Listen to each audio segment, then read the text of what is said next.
After quite some time, we finally got a decent Player of the Week selection, and there has been some back and forth about whether Foden or Pedri is the best card in there. So we will compare them right here, right now.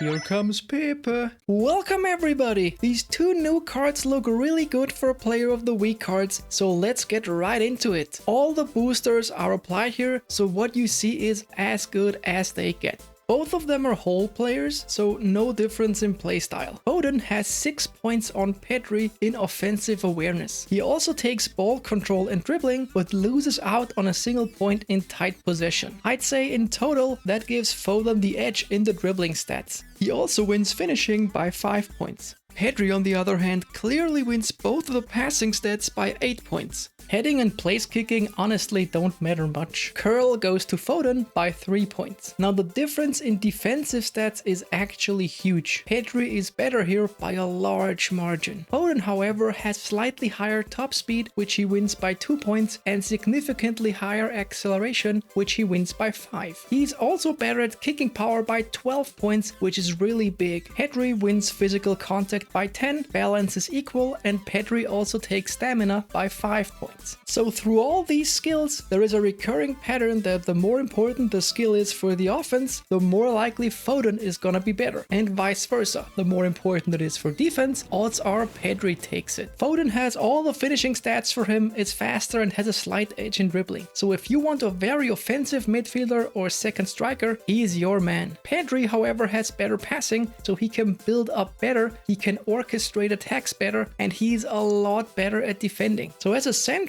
midfielder, I would give it to Pedri. It depends a lot on what formation and how you exactly play though. I, for example, like having good defensive stats even on attacking midfielders, so Pedri would fit my pattern. Others who prefer better offensive stats and care little about defensive stats on their offensive players could go for Foden instead. Before we get to the skills, let's look at their condition history, because that determines how often you actually get to enjoy the full booster. This one is a clear win for Foden. I mean, obviously we can't look into the future, but looking at the past, Foden had A form 6 times and B form 12 times, whereas Pedri had A form only 3 times and B form only 6 times. That's a big difference actually. The skills are really interesting. Both have double touch, long range shooting, one touch pass and through passing. That's great. Foden has cut behind and turn, whereas Pedri has Marseille turn. I like the latter more, at least before the defensive AI was patched, but it's up to preference. Foden has knuckle shot and rising shot, which I don't think are absolutely must-have skills. First time shot, however, is, especially if he has a more offensive role within your team. Interestingly, Foden has weighted pass and low lofted pass, which I'd rather see on Pedri, and Pedri has acrobatic finishing and outside curler, which I'd rather have on Foden. Pedri has soul control, which can be useful, but would probably also be more useful on an attacking oriented player like Foden, who doesn't have it. Both would probably also want to have long range curler for the soul control to work best, because then you'd have both skills to optimize your knock-on finesse shots. Pedri also has super sub, which makes him a better option from the bench. Now to sum it up, who's ultimately better? It's pretty close and really depends on your playstyle. I think it's this close that you really have to test both to see which one works better for you. I've played Foden already and he was really good, so he definitely fits as well. I personally like having defensive stats on offensive midfielders, which would make Pedri fit into my playstyle. But Foden is so much better in offensive awareness, finishing, pace and kicking power that this might actually be more valuable. Simplifying it a little, I think for most people, Foden would be better as an attacking midfielder and Pedri would be better as a central midfielder. As a left midfielder, I would probably give it to Foden, as most people rely on pace rather than passing. Only if you rely a lot on crossing, Pedri would be the better option here because of his higher lofted pass stat and the pinpoint crossing. But yeah, both of them are really nice Player of the Week cards that we haven't had for quite a while. That's it for me. I hope this video was useful for you. I'd love if you subscribed, liked or commented. Until then guys, take it easy. Shaka.